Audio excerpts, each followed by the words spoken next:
प्यारे बच्चों, आज मैं आप लोगों को समास के विषय में बता रहा हूँ। यह वर्ग 6 से वर्ग 10 के छात्र छात्राओं के लिए उपयोगी है। तो सबसे पहले हम समास के बारे में समास का परिभाषा समझेंगे। संस्कृत में समास का परिभाषा होता है सम सनम समासा। सम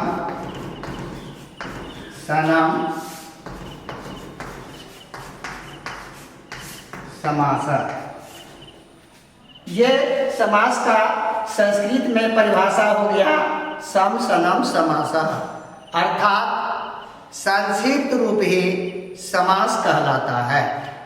इसे हम विस्तृत रूप से समझेंगे तो समास का परिभाषा पहले इस तरह से समझेंगे कि जब दो या दो से अधिक पद मिलकर एक पद बन जाते हैं तो उसे हम समास कहते हैं।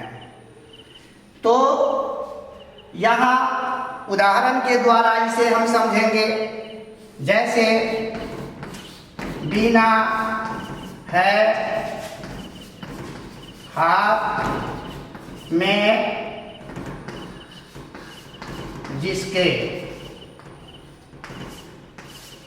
इसके लिए हम बिना पानी लिखते हैं।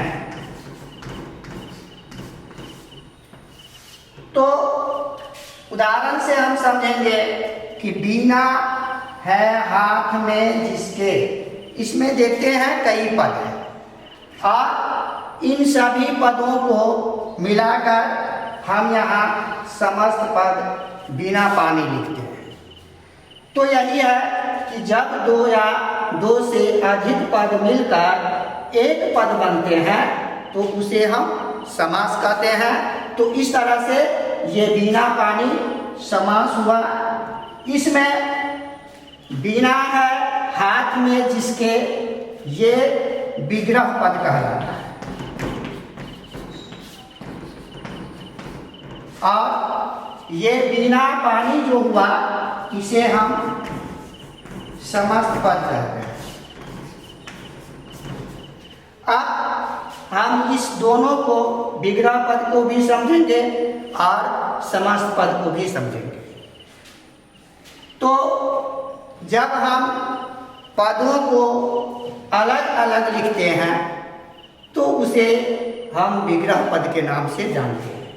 तो यहाँ पर बिना है हाथ में जिसके, इसके लिए हम सभी पदों को इसमें अलग अलग लिखें, इसलिए ये विग्रह पद है। अब इस विग्रह पद के लिए हम यहाँ सभी को मिलाकर एक पद में बिना पानी लिखें। तो इस तरह से स्पष्ट है कि जब हम पदों को अलग अलग लिखते हैं तो उसे हम विग्रह पद के नाम से जानते हैं और उन अलग अलग पदों को मिलाकर जब एक पद में लिखते हैं तो उसे हम समस्त पद के नाम से जानते हैं। तो इस तरह से अभी हम लोग समस्त पद और विग्रह पद के बारे में जानकारी प्राप्त किए। उसके बाद समास के परिभाषा को समझे। अब हम इसके भेद के विषय में जानेंगे। तो समास के मुख्य भेद यहाँ 4 दिया हुआ है। पहला हो गया तत्पुरुष, दूसरा हो गया अव्ययभाव, तीसरा हो गया द्वंद्व और ये चौथा हो गया बहुव्रीहि। तो ये मुख्य 4 भेद हुए। फिर तत्पुरुष समास के 2 भेद है, ये कर्मधारय और द्विगु। तो इस तरह से 6 भेद के बारे में हम लोग अभी पढ़ेंगे। उसके बाद नए समास या फिर संस्कृत में और बहुत समास हैं, मध्यम पदलोपी समास, अलुक समास। तो उतना अभी डिटेल में हम लोग नहीं जाएंगे, विस्तार में नहीं जाएंगे। अभी हम प्रत्येक भेदों के विषय में जानकारी लेंगे। तो सबसे पहले हम तत्पुरुष समास के बारे में समझेंगे। तो वैसे पुस्तक के परिभाषा के अनुसार हम लोग ये समझते हैं कि जिस समास में उत्तर पद की प्रधानता होती है उसे हम तत्पुरुष समास जानते हैं। लेकिन यहाँ इससे पूरा क्लियर नहीं होता है। इसके लिए हम ये भी ध्यान रखेंगे कि तत्पुरुष समास को पहचानने के लिए हम खंड करेंगे, उसको अलग करेंगे, तो कोई ना कोई बीच में कारक का चिन्ह आता है। तो जब कभी भी हम खंड करेंगे, अलग करेंगे, तो बीच में कारक का समास आ जाएगा, तो हम समझ जाएंगे कि यह तत्पुरुष समास का उदाहरण है। उदाहरण से समझेंगे कि हम यहाँ पर लिखते हैं राजपुत्र। अब ये राजपुत्र जो है ये समस्त पद है, इसको हम विग्रह पद में लाएंगे तो ये हो जाएगा राजा का पुत्र। तो ये जो है राजा का पुत्र यह विग्रह पद हुआ। ये राजपुत्र जो हुआ ये समस्त पद हुआ।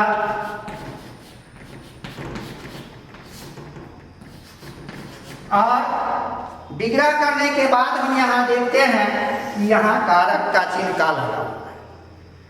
तो ये संबंध कारक का चिन्ह काके की रारेरी होता है। तो इस तरह से ये राजपुत्र जो हुआ संबंध कारक का विभक्ति खष्ठी होता है। तो इस तरह से ये खष्ठी तत्पुरुष का उदाहरण हो गया। उसी तरह से हम बहुत सारा उदाहरण देख सकते हैं। राजकन्या, फिर इसका विग्रह करेंगे तो राजा की कन्या। यहाँ भी हम देखते हैं कि खंड करने पर कारक का चिन्ह आ गया। उसी तरह से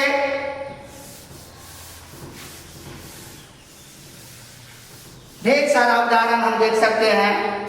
यहाँ गंगा जल है तो इसको हम विग्रह करेंगे तो गंगा का जल हुआ।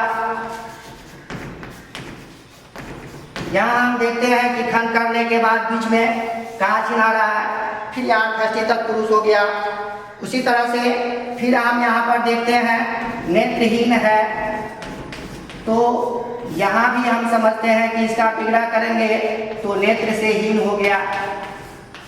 तो इस तरह से यहाँ भी कारक का चिन्ह आ गया। तो तत्पुरुष समास में यही सबसे ज़्यादा पहचान है कि हम जब खंड करेंगे तो खंड करने के बाद बीच में किसी न किसी कारक का कोई चिन्ह आएगा। तो इस तरह से हम तत्पुरुष समास के बारे में जान समझे। परिभाषा को फिर से एक बार दोहरा लें कि खंड करने के बाद जब बीच में कारक का कोई चिन्ह आता है तो उसे हम तत्पुरुष समास के नाम से जानते हैं। तो इस तरह से अभी हम उदाहरण देखें राजपुत्र, राजकन्या, गंगाजल, नेत्रहीन। तो ये सभी जो है दानवीर इसका विग्रह करेंगे तो दान में भी यहाँ पर हम देखते हैं कि खंड करने के बाद बीच में चिन्ह लग गया। तो ये में जो है अधिकरण कारक का चिन्ह होता है अधिकरण में पर, और इसमें सप्तमी विभक्ति होता है। तो इस तरह से ये तत्पुरुष दानवीर जो है सप्तमी तत्पुरुष का उदाहरण हुआ। तो पहला भेद जो हुआ तत्पुरुष समास के बारे में हम लोग अभी समझे, उसको कई उदाहरण से भी देखें।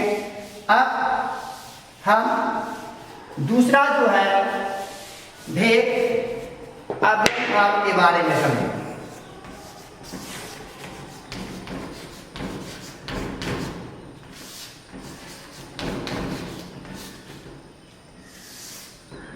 अव्ययी भाव जो है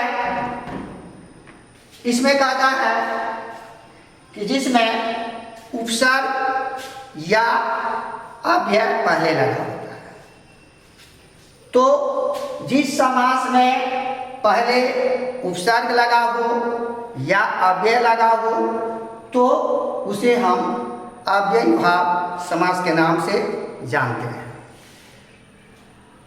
अव्यय और उपसर्ग यहाँ दो चीज है, तो इसमें हम दोनों के बारे में पहले समझेंगे कि अव्यय जो है का रूप कभी नहीं बदलता है। अव्यय का रूप हमेशा जो का त्यों बना रहता है, यथा तथा जैसे वैसे, ये सब जो है अव्यय का उदाहरण है। उसी तरह से उपसर्ग है, तो हम लोग उपसर्ग में पहले पढ़े हैं कि उपसर्ग जो है शब्द के पहले लगकर विशेष अर्थ को प्रकट करता है। संस्कृत में वैसे 22 उपसर्ग हैं। प्र, प्रा, अप, सम, अनु, अप, निस, नेर, दुस, दूर, भी, आग्नि, अधि, अपि, उत्सु एते उपसर्गा सन्ति। तो इस तरह से हम अभी अव्यय भाव में देखें कि अब जिसके पहले उपसर्ग या अव्यय लगा हो उसे अव्यय भाव समास कहते हैं। जैसे यहाँ पर है यथाशक्ति, तो इसका विग्रह हो गया शक्ति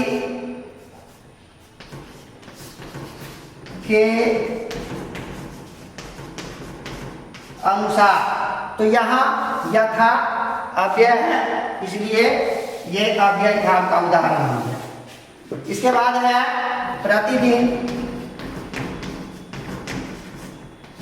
तो यहाँ प्रति क्या है, उपसर्ग है, तो ये इसका उपसर्ग रहने पहले उपसर्ग लगा रहने के कारण जो है अव्यय भाव का उदाहरण है।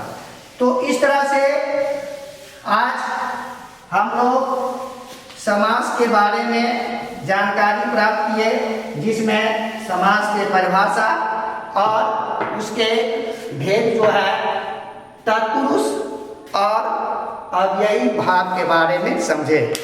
इसके बाद इससे आगे हम लोग दूसरे क्लास में समझेंगे।